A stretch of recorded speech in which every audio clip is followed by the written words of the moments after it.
Subscribe now and press the bell icon. Never miss an update. हाँ जी, नमस्कार बच्चों, आप सभी का स्वागत है बेटा एग्री हब जेट इंस्टीट्यूट के इस डिजिटल प्लेटफॉर्म के अंदर। जैसा कि आप सभी को पता ही है बेटा, अपना जो टॉपिक चल रहा है एक्सटर्नल एंड इंटरनल जो मॉर्फोलॉजी ऑफ एनिमल्स, उसके अंदर पिछले जो लेक्चर्स के अंदर आपने जो टॉपिक्स किए हैं उनमें जो लास्ट टॉपिक अपना रह चुका है बेटा अमीबा। तो अमीबा का टॉपिक बेटा अपना जो चल रहा है, तो आज के लेक्चर के अंदर अपने उस रिमेनिंग जो टॉपिक को क्लियर करेंगे। देखिए, अभी हम आगे जो टॉपिक करेंगे बेटा यहाँ पे, तो इसके प्रकारों की बात करेंगे बेटा एंडोप्लाज्म के। तो इसके दो प्रकार होते हैं जी। ये किसने इसको समझाया है? तो एक साइंटिस्ट है जी मास्ट नाम का। उस मास्ट नाम के साइंटिस्ट ने बेटा 1926 के अंदर 1926 के अंदर बेटा क्या किया, इसको समझाया।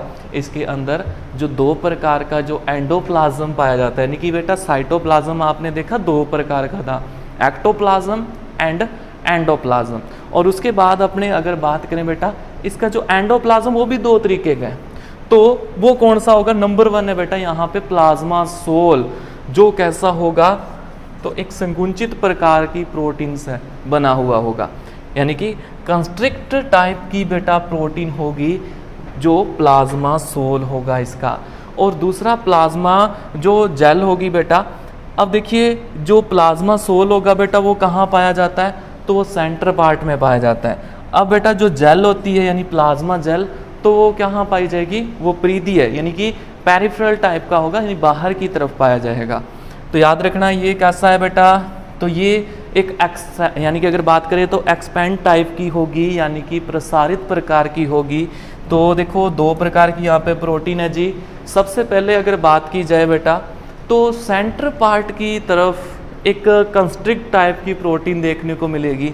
वो क्या है? तो वो होगा जी प्लाज्मा सोल। नेक्स्ट अगर देखा जाए तो बेटा इसके जो पेरिफेरल साइड के अंदर यानी इसकी परिधि की तरफ जो पाई जाने वाली प्रोटीन होगी वो यानी कैसी होगी? वो एक्सपेंड टाइप की होगी। तो वो क्या होगा? प्लाज्मा जेल होगी इसकी। तो यानी ये परिधीय भाग में पाई जाती है। तो अभी याद रखना बेटा, थोड़ा सा दोबारा आपको बता दें कि जो आपने देखा इसका जो साइटोप्लाज्म था बेटा, तो साइटोप्लाज्म जो था वो कितने प्रकार का था बेटा? दो प्रकार का, एक्टो एंड एंडो। और उसके बाद एंडो की बात करें तो एंडो भी दो तरीके का हो गया बेटा। कौन कौन सा? एक तो प्लाज्मा सोल और प्लाज्मा जेल। प्लाज्मा सोल जो था बेटा वो अंदर की तरफ होता है, और प्लाज्मा सोल के बाहर की तरफ जो पाया जाता है वो क्या होता है? प्लाज्मा जेल होता है। तो देखिए, अगर बात करें अभी आगे नेक्स्ट अपने बेटा यहाँ पे, तो अब इसमें जो बेटा एंडोप्लाज्मिक जो ऑर्गेनेल्स हैं, यानी कि इसके अंदर जो अंतःपर्दवीय जो कोशिकांग होंगे इनके अंदर, वो कौन कौन से होते हैं? यानी कि इसके अंदर जो कोशिकांग होते हैं, जैसे एक सेल के अंदर अगर देखा जाए बेटा, यूकैरियोटिक का सेल है, तो उस यूकैरियोटिक के सेल के अंदर साइटोप्लाज्म के अंदर आपको क्या मिलते हैं? बहुत प्रकार के सेल ऑर्गेनेल्स देखने को मिलते हैं। 10 लाइक जैसे माइटोकॉन्ड्रिया, गोल्जी बॉडी, ठीक है, इसके अलावा जैसे सेंट्रोसोम। तो काफ़ी सारे आपको वहाँ पे क्या मिलते हैं? आपको सेल ऑर्गेनेल्स देखने को मिलते हैं। तो उसी तरीके से बेटा अगर यहाँ पे देखें तो ये भी एक यूकैरियोटिक टाइप की सेल है, यूकैरियोटिक टाइप का एक एनिमल है। बट अगर देखा जाए तो बेटा सिर्फ और सिर्फ एक सिंगल सेल से बना है, बट वो जो सेल है वो कैसी है? यूकैरियोटिक टाइप की सेल है। तो इसके अंदर भी क्या पाए जाएंगे? सेल ऑर्गेनेल्स आपको देखने को मिलेंगे। तो इसके अंदर बेटा कौन कौन से सेल ऑर्गेनेल्स देखने को मिलते हैं? तो सबसे पहले अगर देखें तो बेटा यहाँ पे न्यूक्लियस, इसका जो केंद्रक है वो देखने को मिलता है आपको। तो इसका जो केंद्रक है बेटा वो क्या करेगा? इसकी जो जैविक क्रियाएं है ना, बायोलॉजिकल जो भी एक्टिविटीज़ हैं इसकी, उनको एक कंट्रोलर की तरह काम करता है, यानी कि कंट्रोल करता है। इसलिए हम इसको क्या बोलेंगे कि अमीबा की जो जैविक क्रियाओं का जो कंट्रोलर है, जो नियंत्रक एक तरीके से यहाँ पर कक्ष, वो कौन सा है? इसका केंद्रक होता है जी, न्यूक्लियस होता है इसका। और ये होता कैसा है, कैसा दिखाई देगा आपको? तो ये एक तो दिखेगा उभयोत्तल प्रकार का, यानी दोनों तरफ से उत्तल प्रकार का।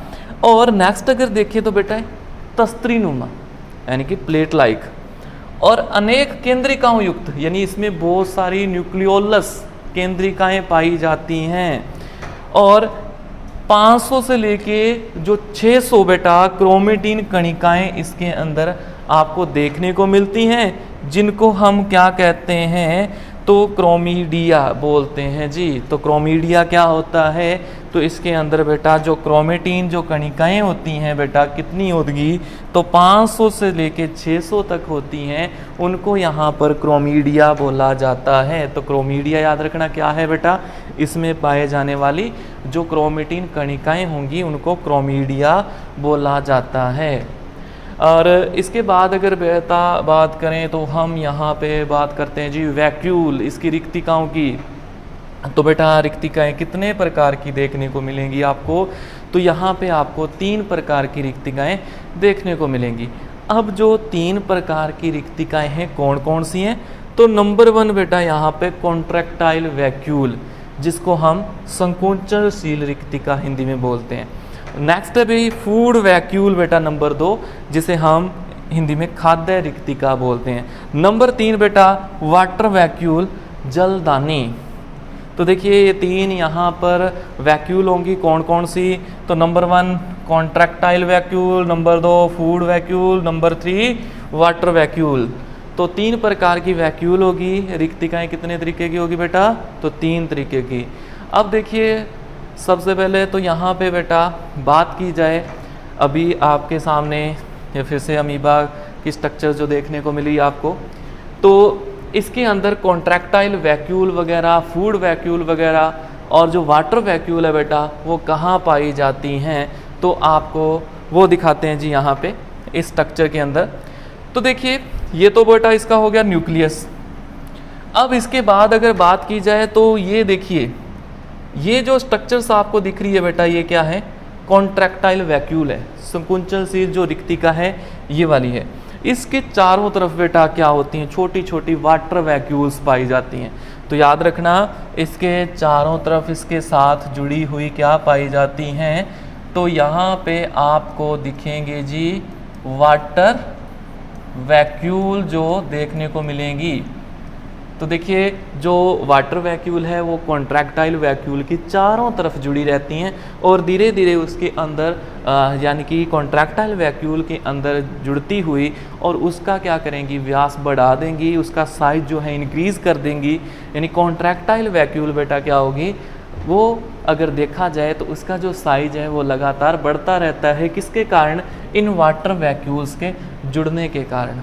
क्योंकि इसमें मैंने पहले भी बात की थी कि कॉन्ट्रैक्टाइल वैक्यूल एक तरीके से यहाँ पे अगर देखा जाए तो प्रासरण नियमन जो है ओस्मो रेगुलेशन का जो काम है बेटा वो यहाँ पे कौन करती है, तो कॉन्ट्रैक्टाइल जो वैक्यूल होगी वो यहाँ पे ओस्मो रेगुलेशन का जो है फंक्शन वो करती है। वो किस तरीके से करती है, तो वाटर वैक्यूल्स को अपने साथ जोड़ के और उसके बाद अपना साइज़ इंक्रीज़ कर लेती है और पीछे वाले सिरे की तरफ यानी यूरोइड जो पार्ट है उसकी तरफ जाके और प्लाज्मा मेम्ब्रेन के साथ चिपक जाती है। एक्स्ट्रा वाटर और बाद में जो एक्स्ट्रा वाटर होगा बेटा उसके अंदर तो खुद फट जाएगी, एक्स्ट्रा वाटर उससे रिलीज़ हो जाएगा। इससे क्या होगा, एक्स्ट्रा जो वाटर होगा वो इसकी सरफेस से यानी कि अमीबा की अगर देखें पूरी बॉडी से बाहर रिलीज़ हो जाएगा। और बाहर रिलीज़ होने से क्या होगा, इसके अंदर अगर अमाउंट ज़्यादा है बेटा पानी की तो वो क्या हो जाएगी, कम हो जाएगी। तो दोबारा फिर से वही चीज़, फिर से वाटर वैक्यूल जुड़ेंगी और कॉन्ट्रैक्टाइल वैक्यूल को फिर से वापस बड़ा करेंगे बेटा। तो ये इसका साइटोप्लाज्म है बेटा, ये इसकी सेल मेम्ब्रेन होगी बाहर की तरफ। और नेक्स्ट अगर देखें तो बेटा ये यहाँ पे क्या हैं, कुछ वैक्यूल्स आपको ऐसे दिखेंगी बेटा। तो ये जो वैक्यूल्स हैं इनमें फूड डिपॉजिट हो रखा है, इसलिए हाँ इसको क्या बोलोगे, तो फूड वैक्यूल्स बोलेंगे हम इसे। तो सबसे पहले बात करते हैं जी कॉन्ट्रैक्टाइल जो वैक्यूल है संकुचनशील रिक्तिका उसकी। तो देखिए बेटा ये कैसी होगी, पारदर्शी एकल परत और गोलाकार दिखेगी। जैसा अभी आपने पीछे डायग्राम में देखा है बेटा, तो आपको इसकी जो स्ट्रक्चर है वो कैसी दिख रही थी, तो पारदर्शी दिख रही थी। और एक गोलाकार इसकी स्ट्रक्चर दिख रही थी और इसके चारों तरफ क्या पाई जा रही थी बेटा, तो वाटर वैक्यूल्स आपको देखने को मिल रही थी। इसी के साथ साथ अगर बात की जाए हम यहाँ पे, तो जो इसमें माइटोकॉन्ड्रिया होते हैं बेटा वो कहाँ पाए जाते हैं, तो जो कॉन्ट्रैक्टाइल वैक्यूल होती है उसी के चारों तरफ आपको माइटोकॉन्ड्रिया देखने को मिलते हैं। और नेक्स्ट अगर बात करें बेटा, ये जो वैक्यूल है अमीबा के पश्च भाग में पाई जाती है, क्योंकि बेटा धीरे धीरे बड़ी होकर पश्च भाग में फटेगी वहाँ पर ही, यानी कि अगर इसकी लोकेशन की बात करें तो कहाँ मिलेगी आपको ये, तो पीछे के भाग की तरफ। अब देखो इसका फंक्शन क्या होता है, तो बेटा जो शरीर में पानी की मात्रा है ना उसका क्या करना, नियमन करना, यानी वाटर रेगुलेशन करना जो है वो किसका काम है, वो इस बेटा संकुचनशील दानी यानी कि कॉन्ट्रैक्टाइल वैक्यूल का फंक्शन है। और इसके बाद अगर बेटा नेक्स्ट अपने बात करें तो फूड वैक्यूल, जो यहाँ पे 2 नंबर टॉपिक अपना, यानी वैक्यूल के 3 टाइप थे, एक पढ़ लिया, दूसरा जो नंबर है जी फूड वैक्यूल का। और फूड वैक्यूल बेटा कैसी होती है, तो नॉन कॉन्ट्रैक्टाइल, वो कॉन्ट्रैक्टाइल थी बट ये कैसी है, नॉन कॉन्ट्रैक्टाइल। तो याद रखना फूड वैक्यूल असंकुचनशील होती है जी, यानी कि नॉन कॉन्ट्रैक्टाइल टाइप की होती है। और ये बेटा एंडोप्लाज्म के अंदर ना घूमती रहती है, यानी फूड वैक्यूल क्या होगी, ये एंडोप्लाज्म के अंदर घूमती रहती है। क्यों घूमती रहती है, क्योंकि सबसे पहले तो सूडोपोडिया के पास से अगर फूड यानी कि उनको टच किया तो उसके बाद उन्होंने अंदर ले लिया और फूड वैक्यूल के अंदर आ चुका है। अब वो फूड वैक्यूल बेटा उसके अंदर क्या होगा, डाइजेशन होगा उस फूड का। अब डाइजेशन के लिए क्या करते हैं, कुछ मात्रा में लाइसोसोम्स जो हैं बेटा वो क्या होंगे, उसके साथ चिपक कर फूड वैक्यूल के साथ उसमें एंजाइम भर देंगे और उसके बाद वो जो एंजाइम होंगे धीरे धीरे उसको क्या करेंगे, डाइजेस्ट करेंगे, उसमें जो भी प्रोटीन, फैट, कार्बोहाइड्रेट जो होगा उसको डाइजेस्ट कर देंगे और फूड वैक्यूल एक जगह से दूसरी जगह मूव करती रहेगी उस दौरान। तो इसलिए ये से लिखा है कि एंडोप्लाज्म में बेटा ये क्या करती है, लगातार घूमती रहेगी। और ये बेटा अस्थायी प्रकार की होती है, याद रखना कोई स्थायी प्रकार की नहीं है, ये कैसी है, अस्थायी प्रकार की। इसकी भी शेप जो होगी वो बिगड़ती रहेगी, बनती रहेगी। और ये जो वैक्यूल होगी बाद में जैसे डाइजेशन हो जाएगा और उसके बाद जो भी न्यूट्रिशन होगा बेटा वो न्यूट्रिशन सारा का सारा न्यूट्रिशन जो होगा उसका एब्जॉर्प्शन हो जाएगा, एसिमुलेशन हो जाएगा। उसके बाद इसके अंदर जो अगर कहें तो नॉन डाइजेस्टिव जो फूड होगा उसे ये बाहर बॉडी से रिलीज़ करेगी और खुद फट जाती है। तो देखिए इसका निर्माण जो है बेटा वो एंडोसाइटोसिस के बाद, यानी भोजन को ग्रहण करने के यानी कि ऊपर डिपेंड करता है। जैसे भोजन को ग्रहण किया जाता है तो उस टाइम बेटा इसका फॉर्मेशन होता है। एंडोसाइटोसिस यानी अंतःग्रहण, यानी कि बेटा जैसे अगर बात की जाए ये अमीबा है, तो अमीबा जो क्या करता है, जैसे फूड को अगर ग्रहण करता है तो ये जैसे मान लीजिए अगर बात करें हम इसका, ये फूड है बेटा, तो ये फूड जैसे इसने टेक किया तो उसके बाद क्या होगा, यहाँ से ये जो प्लाज्मा मेम्ब्रेन होगी वो प्लाज्मा मेम्ब्रेन बेटा यहाँ पर इसके ऊपर कवर बना लेगी, इस तरीके से कवर बना लेगी। अब ये जो कवर बना है अंदर की तरफ आ जाएगा और यहाँ पर इसके अंदर फूड होगा बेटा, इस तरीके से ये यहाँ पे फूड है और ऊपर की तरफ इसमें क्या है, प्लाज्मा मेम्ब्रेन ने क्या कर लिया, इसको कवर कर लिया है। तो ये क्या बनेगी, ये बनेगी जी यहाँ पे फूड वैक्यूल। तो देखिए ये फूड वैक्यूल की फॉर्मेशन होगी। डाइजेशन के बाद इसमें बेटा जो भी अवशोषण होना है वो हो गया, अवशोषण के बाद जो भी भाग है वो सभी जगह अमीबा के पहुंच चुका है। और ये जो अभी फूड वैक्यूल होगी बेटा, तो अब ये क्या हो जाएगी, यहाँ प्लाज्मा मेम्ब्रेन के साथ आके और अनडाइजेस्ट जो फूड होगा इसमें, उस अनडाइजेस्ट फूड को क्या कर देगी, तो ये रिमूव कर देगी यहाँ से। तो इस तरीके से बेटा अगर देखा जाए तो ये जो फूड वैक्यूल है वो अस्थायी प्रकार की है यहाँ पे, और नष्ट हो जाती है कब, जब एक्सोसाइटोसिस के समय। एक्सोसाइटोसिस ये देखिए यहाँ पर इस जगह पर क्या हो रहा है बेटा, तो यहाँ पर एक्सोसाइटोसिस हो रहा है, और अगर इधर वाली साइड देखें तो यहाँ पे क्या हो रहा है, तो यहाँ पे बेटा एंडोसाइटोसिस हो रहा है, यानी कि अंतःग्रहण। और यहाँ पर क्या हो रहा है, यहाँ पर अगर देखें तो इसे एक्सोसाइटोसिस यानी बाहर की तरफ गमन, यहाँ फिर आप बोल सकते हो इसको एक तरीके से वॉमिटिंग टाइप होता है बेटा ये। तो देखिए एक्सोसाइटोसिस एंड एंडोसाइटोसिस, ये भी आपको पता लग गया क्या होता है। अब देखिए नेक्स्ट अगर बात करें तो बेटा इसमें मैंने बताया था कि इसके चारों तरफ क्या पाई जाती हैं, तो इसमें चारों तरफ आपको लाइसोसोम मिलेंगी, जो यहाँ पर क्या करती हैं बेटा लाइसोसोम, उनमें पाचक एंजाइम भरे होते हैं लाइसोसोम में। अब वो लाइसोसोम क्या करेंगी, अपने जो डाइजेस्टिव जो एंजाइम है वो इस फूड वैक्यूल के अंदर छोड़ेंगी। तो याद रखना यहाँ पे इसके चारों तरफ अगर बात की जाए बेटा, तो इसके चारों तरफ यहाँ पे क्या दिखेंगे आपको, तो लाइसोसोम्स जो यहाँ से डाइजेस्टिव जो एंजाइम है उनको कहाँ छोड़ेंगी, फूड वैक्यूल के अंदर छोड़ेंगी। तो ये चीज़ होगी जी फूड वैक्यूल की। अब इसके बाद अगर अपने नेक्स्ट बात करें बेटा, इसका जो फंक्शन है वो क्या है फूड वैक्यूल का, तो भोजन का पाचन करना, ठीक है, डाइजेशन ऑफ फूड। अब चलते हैं जी, जो अभी देखा जाए तो 3 तरीके की वैक्यूल थी, 2 आपने वैक्यूल रीड कर ली हैं, तो तीसरी जो वैक्यूल होगी बेटा तो वो कौन सी होगी, तो वो है जी वाटर वैक्यूल, जलदानी। तो वाटर वैक्यूल जो है जो कहाँ पर पाई जाती है, कॉन्ट्रैक्टाइल वैक्यूल के ऊपर पाई जाती है बेटा। तो देखिए ये भी कैसी होती है, नॉन कॉन्ट्रैक्टाइल होती है जी, और कॉन्ट्रैक्टाइल सिर्फ एक थी, कॉन्ट्रैक्टाइल जिसको वैक्यूल बोला जाता है।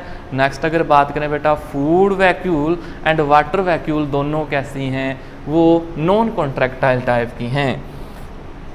अब ये जो प्रेजेंट हैं वो कहाँ प्रेजेंट होती हैं, तो बेटा ये एंडोप्लाज्म जो है एरिया उसमें प्रेजेंट होती है। और इसमें क्या पाया जाएगा, तो इसमें बेटा ऑब्वियसली बात है, इसका नाम जो है वाटर वैक्यूल, तो नाम से स्पष्ट हो रहा है आपको इसमें क्या मिलेगा, आपको तो वाटर मिलेगा, इसी कारण इसका नाम क्या है वाटर वैक्यूल। अब बात करें बेटा इसके जो दूसरे जो कोशिकांग है यानी कि अनदर जो सेल ऑर्गेनेल्स हैं उनकी बात करते हैं, तो क्या क्या पाया जाएगा। जैसे बेटा एंडोप्लाज्मिक जो रेटिकुलम ER अंतःप्रद्रवीय जालिका, वो भी इसमें देखने को मिलेगी। कौन सी, तो दोनों बेटा rough endoplasmic reticulum and smooth endoplasmic reticulum दोनों आपको यहाँ पर यानी कि देखने को मिलेंगी। तो both are the present here ER and SCR। And next अगर बात करें इसमें इंपॉर्टेंट क्वेश्चन की, तो बेटा इसमें जो सिस्टर्नी जो होती हैं, क्योंकि देखिए जो एंडोप्लाज्मिक रेटिकुलम होता है उसमें बेटा क्या क्या पाया जाता है, उसमें सिस्टर्नी और ट्यूब्यूल एंड नेक्स्ट बेटा वेसिकल। तो ये 3 प्रकार की आपको स्ट्रक्चर्स में देखने को मिलती हैं, सिस्टर्नी, ट्यूब्यूल एंड वेसिकल। तो हियर सिस्टर्नी इज एब्सेंट, यानी सिस्टर्नी यहाँ पर एब्सेंट है जी, एंड ट्यूब्यूल और वेसिकल प्रेजेंट है। तो याद रखना जी 3 स्ट्रक्चर होती हैं, जिनमें से यहाँ पर कौन से स्ट्रक्चर एब्सेंट है, तो वो एब्सेंट है जी यहाँ पे इसमें सिस्टर्नी। तो सिस्टर्नी बेटा याद रखेंगे आप, यहाँ पे एब्सेंट है जी इसमें। और इसमें नेक्स्ट अगर बात करें बेटा तो माइटोकॉन्ड्रिया, जो एक तरीके से देखा जाए तो यहाँ पे जो माइटोकॉन्ड्रिया है आपने पहले भी देखा है कहाँ पाया जा रहा था, वो कॉन्ट्रैक्टाइल जो वैक्यूल है उसी के जस्ट पास में उसके ऊपर की तरफ पाया जाता है। तो ये होता कैसा है, ये बेटा अंडाकार शेप होती है इसकी, और डबल मेम्ब्रेन से ये ऊपर से बंद रहेगा। और अगर इसमें देखें बेटा लगभग अगर बात की जाए, अगर जैसे अमीबा पॉलीमिक्सा की, तो उसमें 5 लाख तक जो माइटोकॉन्ड्रिया हैं वो प्रेजेंट होते हैं। तो देखिए हाईएस्ट जो मात्रा आपको दे दी यहाँ पे 5 लाख जो यहाँ माइटोकॉन्ड्रिया बेटा वो प्रेजेंट होते हैं यहाँ पे। और इसका मेन जो फंक्शन होता है वो क्या करता है, तो वो मेन फंक्शन है बेटा इसका ऊर्जा प्रदान करना, एनर्जी प्रोवाइड करना। इसके अलावा नेक्स्ट अगर बात देखें तो बेटा राइबोसोम, तो राइबोसोम यानी सबसे छोटे कोशिकांग, स्मॉलेस्ट सेल ऑर्गेनेल्स। तो देखिए ये जो स्मॉलेस्ट सेल ऑर्गेनेल्स है बेटा प्रोटीन एक देखें तो प्रोटीन इंजन भी कहलाते हैं एक तरीके से, या फिर इंजन अगर बोला जाए सेल का तो भी बहुत बढ़िया, क्योंकि ये क्या करते हैं बेटा सेल को चलाने के लिए, सेल की फॉर्मेशन करने के लिए एक प्रोटीन की ज़रूरत पड़ती है। तो उस प्रोटीन का फॉर्मेशन कौन करते हैं? तो राइबोसोम करते हैं। तो इसलिए बेटा इसमें भी क्या पाए जाएंगे? राइबोसोम देखने को मिलेंगे, जो बेटा कोशिका द्रव्य में कैसे होंगे? बिखरे हुए रूप में पाए जाएंगे। और एंडोप्लाज्मिक जो रेटिकुलम है बेटा, उसके ऊपर ये प्रेजेंट होंगे। तो एंडोप्लाज्मिक रेटिकुलम जो है बेटा यहाँ पे RER यानी रफ एंडोप्लाज्मिक रेटिकुलम, उस पर भी आप इसको देखोगे जी। इसके बाद नेक्स्ट अगर बात करें बेटा इसमें गोल्जी बॉडी, गोल्जी काय की, तो ये कैसा होता है? बैग लाइक स्ट्रक्चर यानी थैली जैसी संरचना बेटा। और इसका काम क्या होता है? तो इसका काम बेटा जो विभिन्न तरीके के जो केमिकल्स हैं उनका स्त्रावण करने का काम होता है जी यहाँ पे। उसके बाद नेक्स्ट है जी इसमें लाइसोसोम बेटा 5 नंबर। तो लाइसोसोम है जो बेटा वो कैसी होती है? तो सिंगल मेम्ब्रेन। तो लाइसोसोम कैसी होगी? सिंगल मेम्ब्रेन होगी। और इसमें क्या फिल होता है? तो इसमें बेटा पाचक रस यानी कि डाइजेस्टिव जो जूस यहाँ पर प्रेजेंट होता है किसमें? लाइसोसोम में। और यही लाइसोसोम जो अपने फूड वैक्यूल्स होगी, उसमें जो फूड होगा बेटा तो उसको डाइजेस्ट करने में हेल्प करती है। और अब देखें तो इसमें जो स्टोर फूड है बेटा, तो वो स्टोर फूड जो है वो किस रूप में है? तो यहाँ पे याद रखना जी, ग्लाइकोजन और जो फैट है, तो ग्लाइकोजन और फैट रूप में इसमें फूड जो है बेटा वो स्टोर रहता है। तो देखिए इसका जो एक्सक्रीटरी मटेरियल होता है वो कौन सा होता है? तो एक्सक्रीटरी अगर मटेरियल देखें तो बेटा इसका बायूरेट, ट्रायूरेट जो ठोस कण है उनके रूप में पाया जाता है। और ये एक तरीके से देखा जाए तो बेटा नाइट्रोजनी उत्सर्जी पदार्थ होते हैं। इनकी बात मैंने आपको काफ़ी पहले भी बता दी थी कि जो इसमें नाइट्रोजनी उत्सर्जी जो पदार्थ होते हैं वो ठोस कणों के रूप में पाए जाएंगे, क्रिस्टल रूप में पाए जाएंगे, ठीक है। उनको हम बायूरेट या ट्रायूरेट बोलते हैं जी। अब नेक्स्ट अगर देखें तो बेटा इसमें जो सेंट्रोसोम है ना वो क्या होगा यहाँ पे? तो सेंट्रोसोम बेटा इसके अंदर एब्सेंट होता है जी। तो सेंट्रोसोम याद रखना यहाँ पे एब्सेंट होता है। अगर पूछा जाए सेंट्रोसोम क्या करता है बेटा, तो सेंट्रोसोम जो है बेटा वो है यहाँ पे जो यूकैरियोटिक प्रकार की जो एनिमल्स में जो सेल्स पाई जाती हैं, तो उनमें सेल डिवीज़न में जो स्पिंडल फाइबर होता है उनकी फॉर्मेशन में हेल्प करता है ये जो सेंट्रोसोम। बट यहाँ पे बेटा इसका जो अगर देखा जाए सेल डिवीज़न, तो वो उस तरीके का सेल डिवीज़न नहीं हो पाएगा जैसा बड़ी जो सुविकसित प्रकार की सेल में होता है। इसलिए यहाँ पे सेंट्रोसोम का कोई लेना देना नहीं है। तो देखिए आगे नेक्स्ट अगर बात करें बेटा यहाँ पे इसके अंदर जो लोकोमोशन की, इसके जो गमन की, तो इसका जो गमन होगा बेटा तो वो किससे होता है? तो वो सूडोपोडिया यानी कूटपाद के द्वारा होगा। इसीलिए हम इसको बेटा क्या बोलते हैं? तो अमीबीय गमन भी बोलते हैं, क्योंकि देखो जो सूडोपोडिया है मेन जो करैक्टर होता है वो अमीबा का होता है। अगर सूडोपोडिया के द्वारा किसी में भी अगर मूवमेंट होगा तो उसे हम अमीबॉइड लोकोमोशन बोलेंगे, अमीबॉइड मूवमेंट बोलेंगे, तो हिंदी में कहेंगे अमीबीय गमन। तो अमीबा के अंदर सूडोपोडिया होते हैं, उसी के द्वारा उसमें गमन होता है। इसलिए हम ऐसे इस प्रकार के जो गमन को क्या बोलेंगे बेटा? तो अमीबीय गमन। अब नेक्स्ट अगर बात करें बेटा तो ये जो सरफेस पर चिपकने के लिए ना इसमें कैल्शियम आयन, मैग्नीशियम आयन और पोटेशियम आयन इसको हेल्प करते हैं जी। देखो माइक्रोविलाई प्रेजेंट थी इसकी प्लाज्मा मेम्ब्रेन पर। वो माइक्रोविलाई जो हैं वो किस तरीके से सरफेस पर चिपक पाएंगे? तो यहाँ पे कुछ आयन हेल्प करते हैं। उन आयनों के नाम क्या हैं? तो कैल्शियम, मैग्नीशियम और पोटेशियम। तो याद रखना यहाँ पे बेटा कैल्शियम, मैग्नीशियम और पोटेशियम जो आयंस हैं वो आयंस यहाँ पे क्या हेल्प करते हैं? तो इनके जो प्लाज्मा मेम्ब्रेन है उस पर जो माइक्रोविलाई हैं उनको यहाँ पे सरफेस से चिपकाने में मदद करेंगे ये। अब इसके बाद बात करते हैं बेटा इसके लोकोमोशन की थ्योरीज़ की। तो इसके ऊपर काफ़ी सारी थ्योरीज़ दे रखी हैं, उन सभी थ्योरीज़ की बात करेंगे। तो सबसे पहले बेटा अगर बात करें यहाँ पे नंबर 1 जो थ्योरी है एडेंशन थ्योरी, यानी जिसको हम क्या कहते हैं हिंदी में आसंजन सिद्धांत। तो आसंजन सिद्धांत जो है बेटा वो क्या है? इसमें बताया गया कि जो गमन होता है ना वो कैसे होता है? पानी की तरह होता है।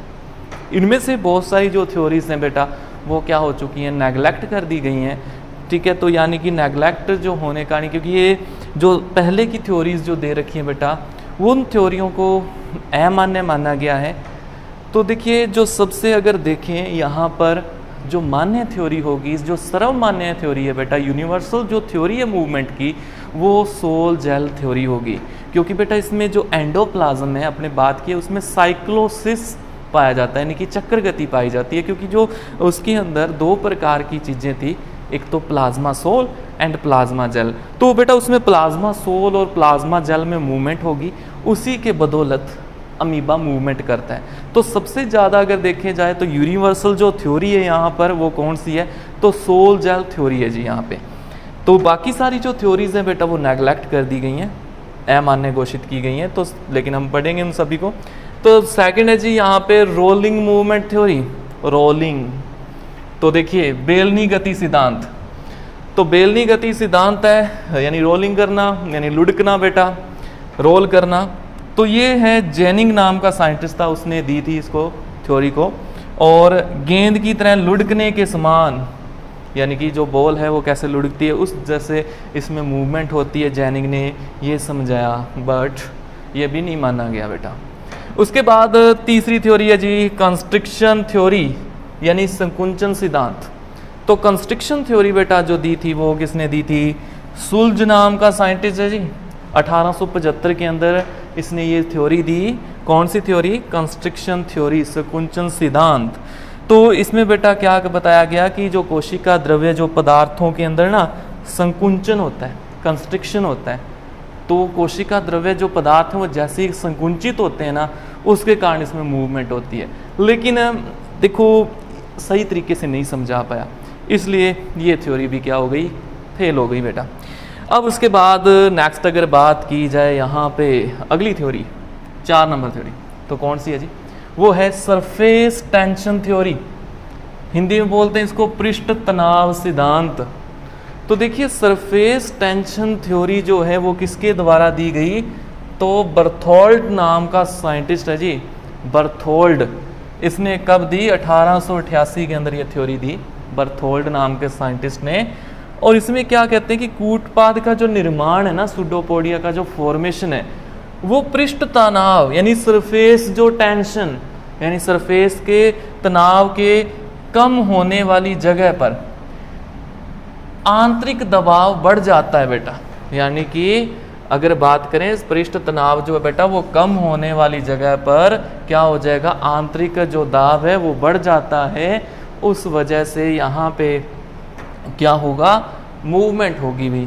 ये भी कुछ ज़्यादा नहीं समझ पाए इसमें, इसलिए इसको भी हम फेल मानते हैं। उसके बाद बेटा वॉकिंग मूवमेंट थ्योरी यानी पद भ्रमण सिद्धांत, जो किसने दिया बेटा, डेलिंजर नाम के साइंटिस्ट ने 1906 के अंदर दिया। डेलिंजर नाम का साइंटिस्ट है, 1906 में इन्होंने ये थ्योरी दी है जी। कौन सी, वॉकिंग मूवमेंट थ्योरी, पद भ्रमण सिद्धांत। और बेटा इसमें क्या कहा गया कि सुडोपोडिया ना जो हैं उनको टांगों की तरह यूज़ करता है। तो देखो टांगों की तरह यूज़ करना, तो देखिए अब अपने अंदर टांगें तो लगातार टांगें तो बनी रहती हैं, लेकिन यहाँ तो सुडोपोडिया क्या हो जाते हैं जी, ख़त्म हो जाते हैं। तो एक अस्थायी तरीके के हैं। तो ये थ्योरी भी अगर देखें तो बेटा क्या हो गई, फेल हो गई। उसके बाद नेक्स्ट देखें जो बेटा सबसे ज़्यादा इम्पोर्टेंट थ्योरी, सर्वमान्य थ्योरी यानी कि यूनिवर्सल थ्योरी कौन सी है, वो है बेटा sol gel theory, sol gel सिद्धांत जो है सर्वमान्य सिद्धांत। बच्चों आप सभी को ये वाली जो थ्योरी है अच्छी तरीके से याद रखनी है, इसको अच्छी तरीके से समझना है आपने कि ये थ्योरी किस तरीके से फंक्शन करती है। और याद रखना क्वेश्चन आ जाए कि जो इसके ऊपर सिद्धांत दिया गया है अमीबा की गति पर, तो वो कौन सा है जो सबसे मान्य होगा बेटा, वही सिद्धांत यहाँ मान्य माना जाता है। तो देखिए वो है सोल जेल थ्योरी। तो सोल जेल थ्योरी यहाँ पर सबसे ज़्यादा मान्य सिद्धांत है। तो इसको बेटा जो दिया था वो किसने दिया, हाइमन नाम का साइंटिस्ट है जी, उसने दिया 1917 के अंदर। तो 1917 के अंदर हाइमन नाम के साइंटिस्ट ने कौन सा सिद्धांत दिया जी, सोल जेल थ्योरी दिया। और बेटा इसका जो समर्थन करने वाला साइंटिस्ट है वो कौन से हैं, 2 साइंटिस्ट हैं जी, एक पैटिन और एक मास्ट। तो देखो पेटिन एंड मास्ट नाम के दो साइंटिस्ट हैं बेटा, इन्होंने क्या किया, इनका समर्थन किया बेटा। तो देखिए अभी आगे अगर बात की जाए अपने यहाँ पर, तो आपको पता है जी एंडोप्लाज्म आ जाओ, उसमें एंडोप्लाज्म दो तरीके का था, एक plasma sol, second plasma gel. तो देखिए यहाँ पे क्या होगा, प्लाज्मा सोल और प्लाज्मा जेल जो थी वो बेटा एक दूसरे में चेंज होती है, ठीक है। तो प्लाज्मा सोल और जो प्लाज्मा जेल है बेटा याद रखना क्या होता है, एक दूसरे में चेंज होती है। अभी मैं थोड़ा सा आपको यहाँ बताना चाहूँगा कि जैसे अमीबा है, यहाँ पे मैं उसकी सिंपल सी एक सरफेस बना रहा हूँ, इस सरफेस में आप ताकि अच्छे से समझ पाओ, ये बेटा इसके बाहर की तरफ प्लाज्मा मेम्ब्रेन है, और इसमें बाहर की तरफ अगर देखें तो यहाँ तो एक्टोप्लाज्म होगा, इसमें यहाँ पर क्या पाया जाएगा, ये एक्टोप्लाज्म होगा इस जगह पर इसमें। अब जो ये एक्टोप्लाज्म है इसके अंदर की तरफ क्या देखेंगे अपने, तो इसके अंदर की तरफ पाया जाता है जी इसमें एंडोप्लाज्म। अब एंडोप्लाज्म बेटा कितने तरीके का है, तो एंडोप्लाज्म जो है वो दो तरीके का है। एक्टोप्लाज्म के बाद अगर हम एंडोप्लाज्म की बात करें तो एंडोप्लाज्म है जी दो तरीके का। सबसे बाहर की तरफ जो एंडोप्लाज्म होगा वो कौन सा होगा बेटा, तो जो बाहर की तरफ यहाँ पे पाए जाने वाला, अगर ये बात करें यहाँ पे आपको, तो ये क्या है, प्लाज्मा जेल। और उसके अंदर की तरफ क्या पाया जाएगा जी, तो अंदर की तरफ बेटा यहाँ पे प्लाज्मा सोल प्रेजेंट होगा। तो देखिए ये तरीका है यहाँ पे, तो आसानी से इसको आप समझ पाएँ इसलिए मैंने ये डायग्राम थोड़ा अजीब यानी कि सिंपल डायग्राम यहाँ पे बनाया ताकि आप आसानी से समझ पाओ। तो देखो बेटा ये जो रेड है ये क्या है यहाँ पर, तो ये है इसकी प्लाज्मा मेम्ब्रेन, और उसके बाद अगर बात करें ये ब्लैक वाला तो ये हो गया इसका एक्टोप्लाज्म, और ये जो यहाँ पर ग्रीन और ब्लू वाला है ये इसका बेटा एंडोप्लाज्म है, जिसमें ग्रीन वाला क्या है इसका, तो ग्रीन वाला पोर्शन इसका प्लाज्मा जेल हो गई बेटा, प्लाज्मा जेल, और अंदर की तरफ ये ब्लू है वो प्लाज्मा सोल हो गई। तो देखो अब ये आपके दिमाग में फिट हो जानी चाहिए बात, कौन सा जो प्रकार है बेटा एंडोप्लाज्म का वो कौन सी जगह पर प्रेजेंट है। तो यहाँ पे अगर बात की जाए तो बेटा इसका जो एंडोप्लाज्म है ना, उस एंडोप्लाज्म में जो ये प्लाज्मा सोल है और बेटा ये जो प्लाज्मा जेल है, ये दोनों एक दूसरे में इंटरचेंज होते हैं। तो इन्हीं की बदौलत इसमें क्या होगा, सूडोपोडिया बनेंगे और इसमें मूवमेंट होगी। तो देखिए यहाँ पर अगर इस डायग्राम के अंदर अगर देखा जाए बेटा, तो इस डायग्राम में आप यहाँ पे देख पाओगे कि इसके अंदर वाला जो ये भाग है बाहर की तरफ ये एक्टोप्लाज्म, उसके अंदर की तरफ क्या हो गया, एंडोप्लाज्म। और एंडोप्लाज्म का जो बेटा भाग है, जो प्लाज्मा सोल और प्लाज्मा जेल, वो दोनों देखिए एक दूसरे में चेंज हो रहे हैं। यहाँ पे आप देख सकते हो कि प्लाज्मा सोल प्लाज्मा जेल में चेंज हो रहा है, और बाद में देखिए प्लाज्मा जेल फिर प्लाज्मा सोल में चेंज हो रही है। तो इस तरीके से यहाँ पर क्या हो रहा है, नए सूडोपोडिया का फॉर्मेशन होगा। तो देखिए ये हाइलिन कैप है बेटा, क्योंकि ये जो प्लाज्मा सोल होगा ना, अभी ये जैसे यहाँ पर प्लाज्मा जेल की तरफ जाएगा तो उसमें चेंज होएगा, तो उस टाइम बेटा यहाँ पे एंडोप्लाज्म एक्टोप्लाज्म पर दबाव डालेगा। तो जैसे ही दबाव डालेगा उसके कारण यहाँ पर थोड़ा अंदर की तरफ दरार बन जाएगी। उस दरार के अंदर जैसे ही अंदर का द्रव एंटर करता है ना, तो बाहर की तरफ जो एक यहाँ पे पतली प्रकार की जो प्लाज्मा मेम्ब्रेन है वो बाहर की तरफ मूव कर जाएगी, और बाहर की तरफ मूव करेगी तो उसके कारण क्या हो जाएगा बेटा, तो उसके कारण यहाँ पे नया जो सूडोपोडिया बन जाएगा। और जो ये हाइलिन कैप है बेटा, जैसे प्लाज्मा सोल जो था वो यहाँ पर दबाव डालेगी, तो जो इसका एक्टोप्लाज्म है ना, वो एक्टोप्लाज्म एक परत बन जाएगी बाहर की तरफ, जिसके हम क्या बोलेंगे, हाइलिन कैप बोल देंगे। तो देखिए अभी नेक्स्ट अगर बात करें अगले टॉपिक की बेटा इसके अंदर ही, तो इसमें जो प्लाज्मा सोल और प्लाज्मा जेल मैंने बोला है कि एक दूसरे में इंटरचेंज होती है। तो देखो इनको एक दूसरे में जब इंटरचेंज होगी तो क्या बोला जाएगा। देखो बेटा प्लाज्मा जो सोल है ना, वो बेटा प्लाज्मा जेल में चेंज होती है। किसमें, प्लाज्मा सोल बेटा जब प्लाज्मा जेल में चेंज होती है ना, तो इसे क्या बोलेंगे, तो इसे बोलेंगे जिलेशन। तो याद रखना, जब प्लाज्मा सोल बेटा प्लाज्मा जेल में चेंज हुई तो क्या बोलेंगे इसे, तो इसे बोलेंगे जिलेशन। नेक्स्ट अगर बात करें बेटा, जब प्लाज्मा जेल है वो किस में बदलेगी, वो प्लाज्मा सोल में बदलेगी, तो उसे क्या बोलेंगे, तो उसे बोलेंगे सोलेशन। तो याद रखें जी, यहाँ पे जिलेशन क्या होता है और सोलेशन क्या होता है। जिलेशन है plasma sol change into plasma gel, and solation है plasma gel change into plasma sol. तो इन्हीं दोनों के इंटरचेंज होने से क्या होगा, तो यहाँ पे बेटा इनमें मूवमेंट होगी अमीबा में। तो देखिए अब उसके बाद अगर बात की जाए बेटा, तो देखो जैसे सरफेस से टकराने पर ना जो प्लाज्मा जेल है वो बेटा क्या हो जाएगी, कमज़ोर हो जाती है, और प्लाज्मा सोल जो होगा उस टूटे हुए भाग पे क्या करेगा, गति करेगा। और बेटा जो एक्टोप्लाज्म पर दबाव से ना एक नली के समान सूडोपोडिया क्या निकलेगा, बाहर की तरफ निकलेगा। अब क्या होगा, सोल अब ना जेल में चेंज हो जाती है। सोल किस में चेंज होगी, अब जेल में चेंज हो जाती है, और इसे आप क्या बोलते हो, जिलेशन बोलते हो। अब उसके बाद अगर बात करें बेटा यहाँ पे, तो जो इसका यूरोइड पार्ट है, यूरोइड पार्ट कौन सा, इसका जो पीछे की तरफ वाला पार्ट है, उससे बेटा जो जेल है ना वो सोल में चेंज हो जाएगी। तो याद रखना, अब जो जेल है वो सोल में चेंज होती है तो कौन से पार्ट से होती है, तो पीछे वाले भाग से बेटा। पीछे वाला भाग कौन सा, तो पीछे वाला भाग है जी इसका यूरोइड पार्ट। तो यूरोइड पार्ट से जेल है जो वो सोल में चेंज हो जाती है जी।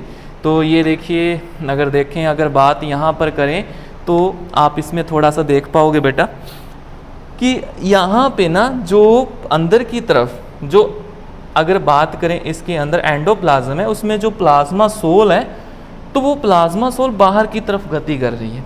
अब प्लाज्मा जेल पर गति की तो प्लाज्मा जेल का जो यानी कि कमज़ोर भाग उठ गया, उसमें प्लाज्मा सोल चलेगी। अब नेक्स्ट अगर बात करें तो प्लाज्मा सोल के कारण क्या हुआ यहाँ पे बेटा, तो इसमें एक नली जैसा भाग बन गया जिसको हम क्या बोल रहे हैं यहाँ पे, ये सूडोपोडिया बन गए। अब इसी दौरान ये लगातार मूवमेंट होती रहे, चलती रहे लगातार मूवमेंट, तो इसलिए क्या होगा, इसके जो पीछे वाला भाग है ये इसका पस सिरा, तो इसके पीछे वाले भाग से जो प्लाज्मा जेल है ना वो प्लाज्मा जेल किस में चेंज हो जाएगी, वो प्लाज्मा सोल में चेंज हो जाएगी, ताकि ये क्रिया बेटा लगातार चलती रहे। यानी जिलेशन और सोलेशन की जो क्रिया है वो लगातार चलती रहेगी, तो उसके कारण क्या होगी, इसमें मूवमेंट कंटिन्यूसली चलती रहेगी।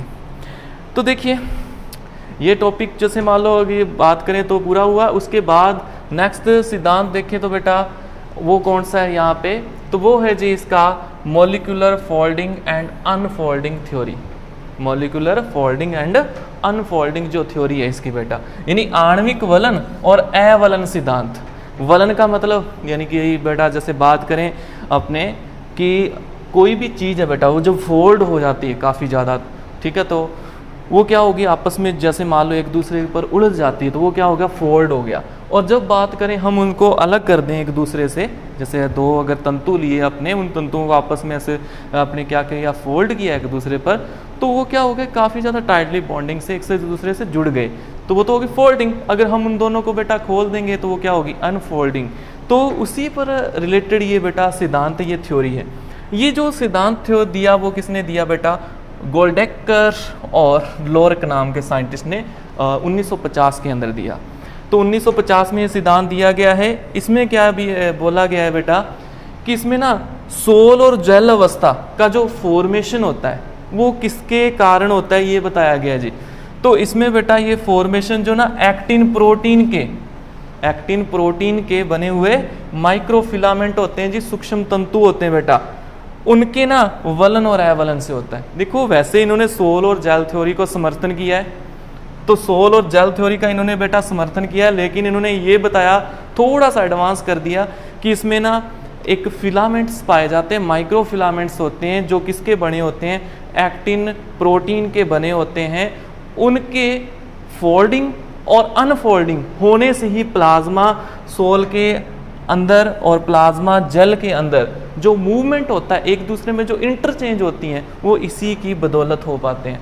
थोड़ा सा उसमें बेटा क्या कर दिया इन्होंने, सुधार कर दिया, लेकिन समर्थन किसका किया इन्होंने, जो सोल जेल थ्योरी था उसी का। और इस क्रिया के लिए देखो एनर्जी की जरूरत तो पड़ेगी बेटा, तो एनर्जी कौन सी चाहिए, एटीपी। अब बनाएगा कौन, माइटोकॉन्ड्रिया।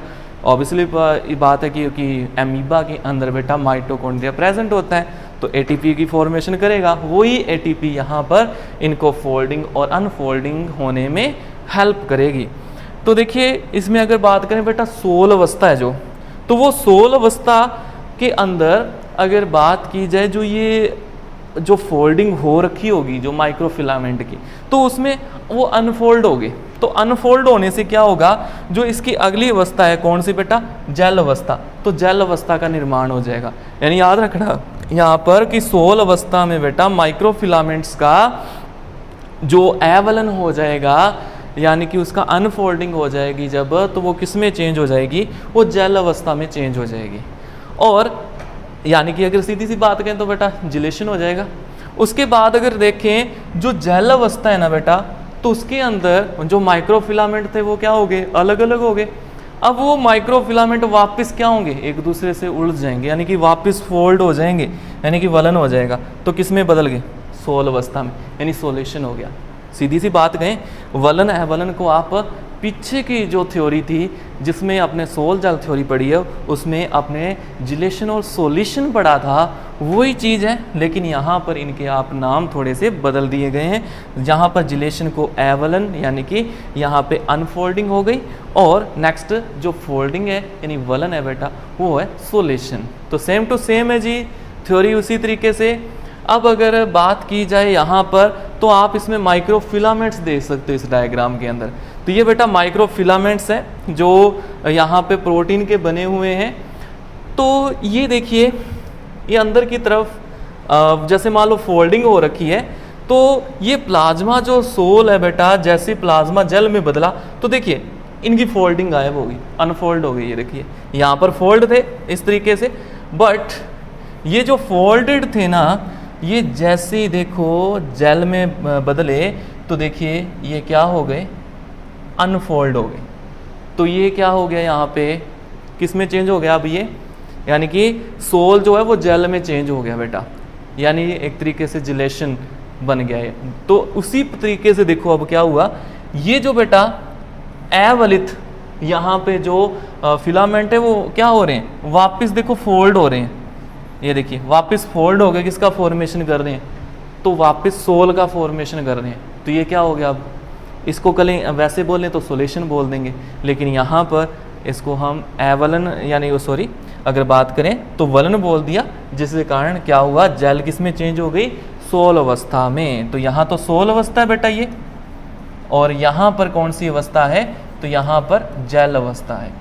ठीक है, वही चीज़ है, यानी फोल्डिंग से अनफोल्ड हुआ तो जेल, जेल से जब ये फिलामेंट बेटा यानी अनफोल्ड से किस में बदल गए, फोल्ड अवस्था में, तो वापस से सोल अवस्था बन गई। तो ये है जी इसके अंदर अगर बात करें फिलामेंट्स का रोल। अब इसके बाद अगर नेक्स्ट अपने बात की जाए बेटा, तो अगली जो यहाँ पर मेथड है वो कौन सी मेथड है इसके अंदर, तो वो मेथड है जी यहाँ पे फाउंटेन जोन जो कंस्ट्रक्शन थ्योरी। तो देखिए फुवारा क्षेत्र संकुंचन सिद्धांत। तो देखिए जो फुवारा संकुंचन जो विधि है, यानी कि फाउंटेन, आपको पता ही है फाउंटेन का जो काम है क्या होता है, फुवारा किस तरीके से चलता है, तो उसी तरीके की ये थ्योरी है, सेम टू सेम दे रखी। तो ये बेटा जो सिद्धांत है वो दिया किसने, ये सिद्धांत दिया एलन नाम के साइंटिस्ट ने 1962 के अंदर, 1962 के अंदर। और देखिए इसमें होता क्या है, एंडोप्लाज्म में ना एक अंदर की तरफ एक एक्सियल एरिया होता है, एक अक्षीय क्षेत्र होता है, जो जेल से आगे निकल के हाइलिन कैप से टकरा के एक फुवारे के समान बेटा इधर उधर बिखर जाएगा। यानी कि प्लाज्मा जो अंदर की तरफ बेटा उसमें एंडो जो प्लाज्म है उसमें क्या होगा बेटा, एक अंदर की तरफ एक्सियल एरिया प्रेजेंट होता है। वही एक्सियल एरिया कहाँ टकराएगा, तो एक्टोप्लाज्म जो भाग होता है जी, जिसमें हमने कहा है हाइलिन कैप प्रेजेंट होती है, तो हाइलिन कैप से टकराएगा और टकरा के क्या हो जाएगा, वो इधर उधर बिखर जाएगा साइडों में। यानी कि किस में चेंज हो जाएगा, सीधी सी बात कहें बेटा जेल में चेंज हो जाएगा। तो देखिए तो यहाँ पे अगर बात करें बेटा, तो जो प्लाज्मा जेल है ना वो संकुचित होके अक्षीय क्षेत्र को आगे खींचता है। तो कौन, जो प्लाज्मा जेल है ना उसमें कंस्ट्रिक्शन होगा और कंस्ट्रिक्शन होके क्या करेगा, वो इसको आगे की तरफ मूव करवा देगा। तो देखिए ये रहा, यहाँ पर ये बेटा हाइलिन कैप है आगे, तो हाइलिन कैप से ये जो अंदर से प्लाज्मा सोल आया वो टकराया इसके ऊपर, और देखिए देखो यहाँ पर इधर उधर बिखर गया। तो एक फाउंटेन की तरह फुवारे से जैसे पानी निकलता है उस तरीके से बेटा यहाँ पे ये जो प्लाज्मा सोल है वो बिखर रहा है साइडों के अंदर। तो यानी जब साइडों के अंदर बिखर गया तो ये जो सोल है जेल अवस्था में चेंज हो रही है। अब यहाँ पे बेटा जो जेल अवस्था है ना उसमें कंस्ट्रिक्शन हो रहा है, वापस संकुचन हो रहा है और ये आगे की तरफ मूवमेंट करेगा। तो देखिए ये है जी यहाँ पर कौन सा सिद्धांत, फाउंटेन जोन कंस्ट्रिक्शन सिद्धांत। ये इसका जैसे यूरोइड पार्ट है बेटा, पीछे वाला भाग हो गया, कौन सी दिशा में गमन करेगा, तो यूरोइड तो पीछे वाला भाग होता है, ये करेगा हाइलिन कैप की तरफ मूवमेंट, यानी इस डायरेक्शन में ये आगे की तरफ मूवमेंट करेगा। उसके बाद नेक्स्ट बेटा अगले सिद्धांत की बात करें तो जो अगला सिद्धांत है बेटा, इसका जो लास्ट जो सिद्धांत है यानी कि जो मूवमेंट का अपने, वो कौन सा सिद्धांत है, वो है जी hydraulic pressure theory. Hydraulic pressure theory, तो देखिए नाम से कुछ समझ आया होगा हाइड्रोलिक प्रेशर, तो जिसके साथ आजकल लगभग काफ़ी जितने भी अगर बात करें अपने कोई भी चीज़ होती है तो उसमें हाइड्रोलिक सिस्टम लगा के उसमें मूवमेंट करवाई जाती है, तो उसी तरीके से इसमें भी हाइड्रोलिक सिस्टम है। तो द्रव चालित दाब सिद्धांत हिंदी में बोलते हैं इसको। ये 1963 के अंदर बेटा रिनाल्डी और जॉन ने दिया। तो किसने दिया सिद्धांत, रिनाल्डी व जॉन ने दिया। तो देखिए कब दिया, 1963 के अंदर ये सिद्धांत दिया था। अब इसके अंदर क्या है बेटा, तो साइटोप्लाज्म के प्रोटीन के संकुचन से जो बेटा प्लाज्मा सोल पर एक हाइड्रोलिक प्रेशर का फॉर्मेशन होता है। तो किससे, जो बेटा साइटोप्लाज्म के जो प्रोटीन है ना उसमें, तो उसके प्रोटीन के संकुचन से क्या होगा, यानी उसमें बेटा प्रोटीन के क्या बने हुए हैं, तो उसमें माइक्रोफिलामेंट्स भी पाए जा रहे हैं ना, तो उनमें कंस्ट्रिक्शन वगैरह होगा, तो उस कंस्ट्रिक्शन से जो प्लाज्मा सोल है उस पर एक ना प्रेशर लगेगा। वो प्रेशर कौन सा है, हाइड्रोलिक प्रेशर है, ठीक है। तो उस हाइड्रोलिक प्रेशर के कारण ही क्या होगा, इसमें मूवमेंट होगी, ठीक है। तो देखिए जो यहाँ पे बात करें बेटा, प्लाज्मा जो सोल है वो सूडोपोडिया का क्या कर देगा, फॉर्मेशन कर देगा, और इसके फॉर्मेशन से आपको पता ही है क्या होगा बेटा, तो इसके फॉर्मेशन से अमीबा के अंदर मूवमेंट हो पाएगी। तो इस तरीके से बेटा यहाँ पे अभी आपने जो टॉपिक जो समझा वो क्या था कि अमीबा के अंदर किस तरीके से मूवमेंट हो पाती है। तो सूडोपोडिया से हो पाती है, वो सूडोपोडिया का कैसे कैसे फॉर्मेशन होता है, अलग अलग थ्योरीज़ के अंदर आपने वो समझा अच्छी तरीके से। और याद रखना इन सभी में से जो सर्वमान्य थ्योरी थी वो कौन सी थी, वो थी बेटा यहाँ पर सोल जेल थ्योरी, जो किसने दी, हाइमन नाम के साइंटिस्ट ने दी। तो देखिए बेटा आज का जो लेक्चर था अपने यहाँ पर समाप्त करते हैं। जो इसमें बेटा रिमेनिंग जो टॉपिक हैं वो हम अगले लेक्चर के अंदर बात करेंगे। तो तब के लिए बेटा आप सभी को नमस्कार जी।